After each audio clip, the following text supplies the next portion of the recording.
Hi guys, welcome back to my YouTube channel. Again, this is Manalili for another Rhed Randoms.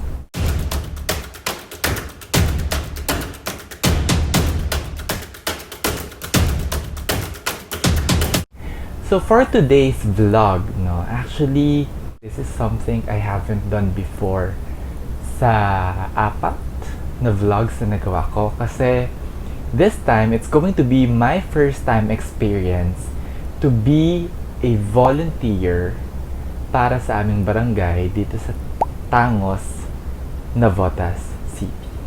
So I wanted to share with you kung ano yung naging experience ko dun sa pag-volunteer ko earlier. So with that, I'd like to share to you this experience. Kindly watch this video. So guys, kakatapos ko lang maligo. We are preparing actually para pumunta sa Tangos North Barangay Hall kasi magvo-volunteer kami para mag-encode ng mga in-interview para doon sa benefit na ibibigay ng DSWD. So, samahan nyo kami. Ayan, eto po yung mga mag-volunteer. Pero kailangan may social distancing.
So, it's 7:38 in the evening. Kakatapos lang po namin mag-encode ng 100 or 1 bundle ng... 100. Yeah, that's 100 per bundle.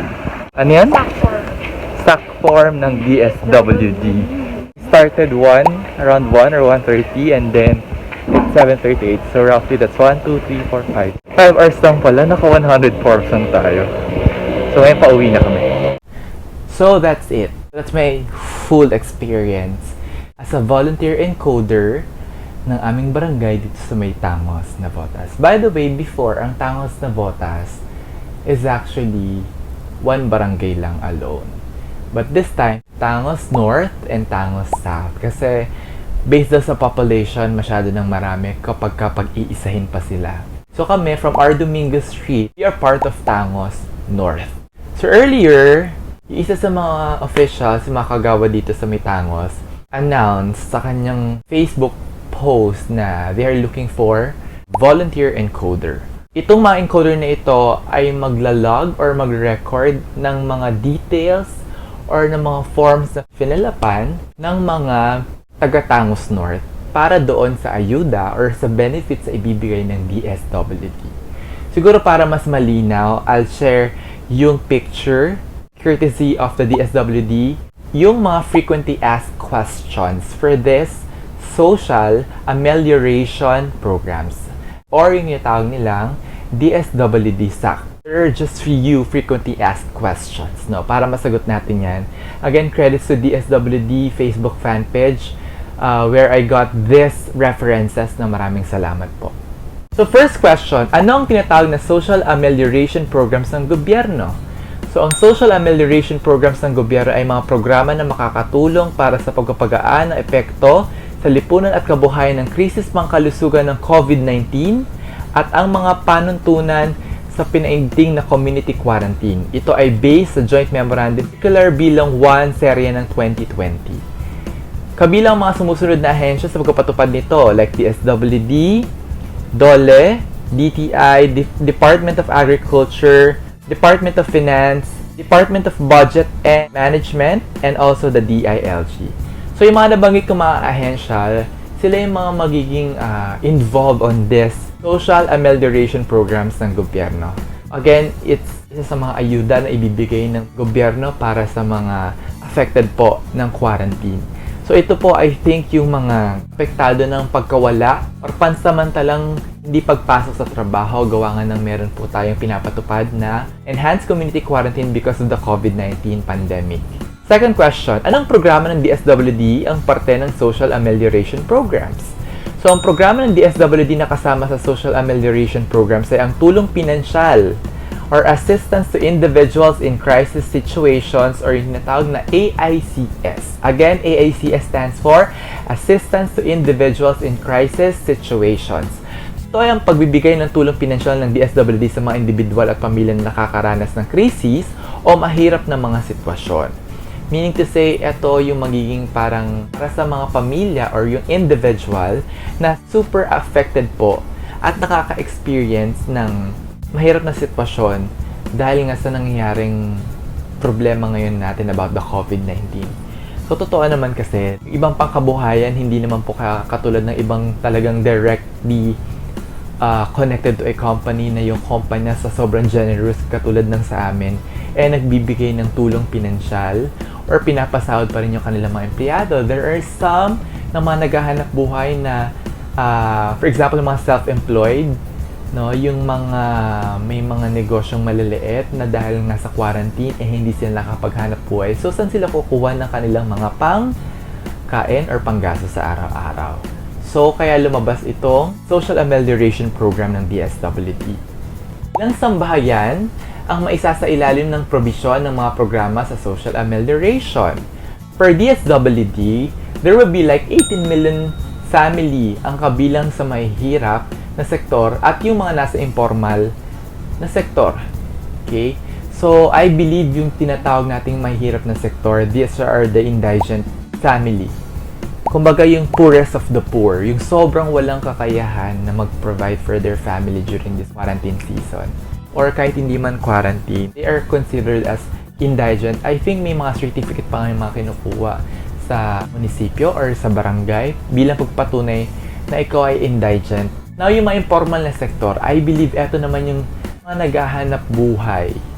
Yung may mga maliliit na negosyo na hindi naman connected again sa isang kumpanya. I think that's the informal na sektor. Like for example, yung mga mangingisda, mga kargador, mga tricycle driver. Hindi sila magbibigay ng tulong ng isang kumpanya kasi hindi naman sila connected to any company. Paano naman daw matutukoy ang mga benepisyaryo? Magsasubmit ang mga LGUs or local government units sa mga listahan ng benepisyaryo. Ngayon pa man, gagamitin ng Department of Social Welfare and Development, Department of Agriculture, Department of Labor and Employment ang kanilang database bilang batayan sa pakikipag-ugnayan at pakikipagtulungan sa Department of Interior and Local Government. Yung mga nabanggit po nating mga agency, sila daw po yung tulong sa local government natin para ma-identify if we are really qualified of becoming one of the recipient or beneficiary of this program. Kasi aminin man natin sa hindi naman po talaga lahat sa atin is talagang super kailangan na kailangan. But again, kaya ng mga friends ko who's residing in a subdivision, parang nakaka-feel sila ng discrimination kasi bakit parang pag-porket ng subdivision ka, hindi mo na kailangan ng financial assistance? Of course, kailangan mo pa rin naman. That's what they need to clarify about it. Kasi kanina, nung ginagawa ko yung paperwork ko, I talked to one of the staff or kasama namin kanina nag-aasikaso doon, no? Wala pa naman daw parang solid or concrete na guidelines about it. So, there are still confusion, but the good thing is that at least nagsisimula na siya. Saka pa rin ba ng mga programa ng social amelioration ng mga kasambayan ng 4Ps? 4Ps, yun yung Pantawid Pamilyang Pilipino program. So, yung question dito is that yung mga nakaka-receive daw po ba dun sa 4Ps, covered pa rin po nitong. The answer is oo. So, suportahan sila ng pamahalaan sa pamamagitan ng dagdag na halaga upang umabot sa itinakda na regional subsidy na 5,000 pesos hanggang 8,000 pesos. So, we need to say, on top of the amount na nare-receive nila from 4Ps, meron pa silang marireceive from the DSWD as part nitong program na ito if they qualified. If only they qualified. Hanggang kailan tatagal ang social amelioration program? So, ang pagkakaloob ng social amelioration programs ay tatagal ng 2 buwan. Meaning to say, it will last for 2 months. You will receive 2 times ng kanilang benefit. Ang hindi lang natin sure about it is Kung natapos na ba yung quarantine by the end of the month, on the following month, meron pa rin ba silang marireceive? That is what we don't know.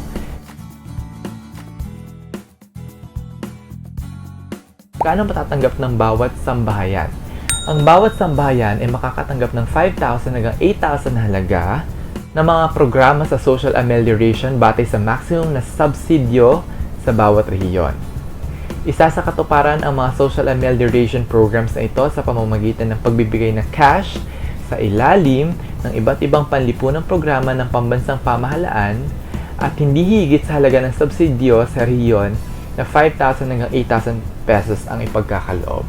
So, dun sa chart na ayan, naka-flash sa inyong mga screen. Since nasa NCR pa lang naman po, no? I'm from NCR. The daily wage is 537. Parang dun sila nag-base, no? Now, subsidy amount in pesos per month, lumalabas na 8,000 ang maximum na pwede makuha. Minimum 5,000, maximum of 8,000.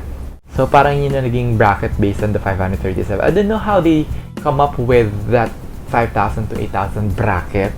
But based on my rough estimate, para siyang it's almost half a month minimum wage earner. Last question, paano i-monitor ang pagkakaloob ng mga programa sa social amelioration? Ang social amelioration card ay isang talaan ng kinakailangang impormasyon ukol sa isang pamilya na makakatulong sa pagtukoy ng mga nararapat na programa o serbisyo. Ito rin ang magsisilbing record o listahan ng mga serbisyong tinanggap ng puno ng pamilya. Lalagdaan ito ng Local Social Welfare and Development Officer ng alkalde. So, kanina ginawa namin encoding, parang ang nangyari po kasi 2 days ago, so today is April 6, last April 4, Saturday, nag-ikot na po yung aming barangay para mamigay ng SAC form or ng Social Amelioration Card para sa lahat po ng pamilya. So, ang ginagawa daw po nila, nagbabahay-bahay po sila para hindi na po yung mga taong lumabas at pumunta sa barangay para kumuha ng form. So, ang ginagawa po nila per family, let's say for example, sa isang bahay, there are 2 families. Like in our case po sa bahay po namin, kami po 1 family ng mama ng daddy ko tsaka ng kapatid ko. Tapos may separate family ate ko kasi may sarili na siyang pamilya. So, there are 2 forms. Now, on that form, ilalagay mo kung sinong head of the family. Dapat yung father, kung may father po, ang mag-fill out po ng form na yon. Tapos sa ilalim, nakalagay po lahat ng beneficiary. So, dun po sa head of the family, ang mga details na kailangan niya pong fill out. Ang syempre, pinaka-importante po dun is the name, of course, the address, work, magkano yung sinasahod, saan yung work po ninyo, gender, date of birth, anong ID or proof of ID na ipepresent po niyo together with the ID number. Meron dun pong portion na fill outan ka kung saan ka nabibilang na sector sa lipunan. So, let's say for example, sa letter A, nakatatanda, B, buntis, C, nagpapasusong ina or lactating mother, D, PWD, E, solo parent, and F, walang tirahan. Meron din pong isang portion doon na nagtatanong kung anong kondisyon natin sa kalusugan. Ang rating po is 1, sakit sa puso, 2, alta presyon, 3, sakit sa baga, 4, diabetes, at 5, cancer. Tapos, yung mga beneficiary din po na i-include nyo doon, kailangan din po meron siyang complete name, relation to the head of the family, date of birth, gender, work, sector, at yung kondisyon ng kalusugan. I think doon nila i-base kung talagang kailangan mo ng financial assistance na ito. After nila ma-fill outan yan, we will photocopy the valid ID they included on that form. Then, in-attach po nila together. Sunday, kahapon, nag-ikot na sila para i-gather again yung mga forms at nag-start na po sila mag-encode. Hanggang kanina nag-encode and I think on the following days mag-encode pa rin po sila. Kasi po, hindi pa rin po tapos ang pag-collect ng mga forms na pirmahan sa bahay-bahay. Na yung ginagawa po namin kanina as encoder, ine-encode po namin lahat ng details on that form via an online registration. Ang instruction sa amin kanina, upon encoding all the details, pag sinend yun, babato na agad yun sa munisipyo. So, after bumato sa munisipyo, once na matapos na yung forms ng kada isang street or ng buong Tangos North, that will be the time na i-forward nila lahat ng mga hard copies of the forms sa munisipyo. Yung proseso, it's like the local government of Tangos North. I-forward kay Navota City, the local government of Navota City, ang mag-forward kay DSWD para i-process ni DSWD yung mga form. I think there's a gray part or parang medyo confused or may confusion pa yung mga tao about the guidelines on this program. Kasi most of the people are expecting to receive it because everyone is affected of this quarantine, no? Kasi halos hindi tayo nakakapaghanap buhay. That is what they need to clarify to people on how to really get qualified on this program. So kanina naman, my personal experience, hindi na bago sa akin mag-outreach program, pero it's my first time to be a volunteer. Especially on this concerns about the COVID-19. I think eto na yung pinakamakabuluhang paglabas ko ng bahay. Kasi normally lumalabas naman tayo ng bahay pag tayo po ay namamalengke, nag-grocery and the likes.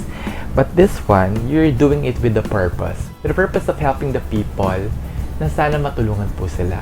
Hindi naman po ako sa parang yayabang na I don't need it. Of course, I need it. Pero I think if talagang qualification is talagang poorest of the poor or yung sobra-sobrang nangangailangan, I can extend my hand helping these people through encoding their form para maipasa at ma-process na ng DSWD.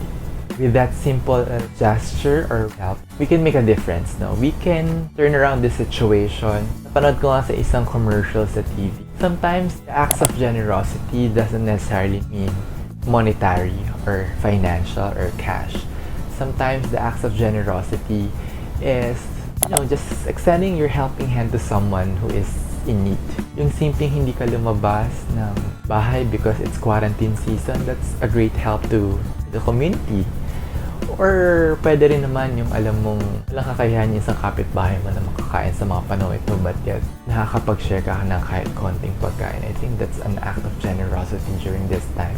It's April 6, we're almost close to April 14, end of the quarantine, and we're very hopeful na hindi na po siya ma-extend. Pero kung talagang hindi pa po natin kayang bumalik at work or bumalik sa normal, huwag na natin ipilit. But for the meantime, habang ginagawa ng paraan na makarecover po tayo on this, please stay home. Let's stay at home. That's the least that we can do para po makatulong sa community na wag na pong kumalat yung sakit na ito. And I'm pretty sure hindi naman po natin gugustuhin na ma-extend pa po ito. Sa sobra po tayo mahihirapan.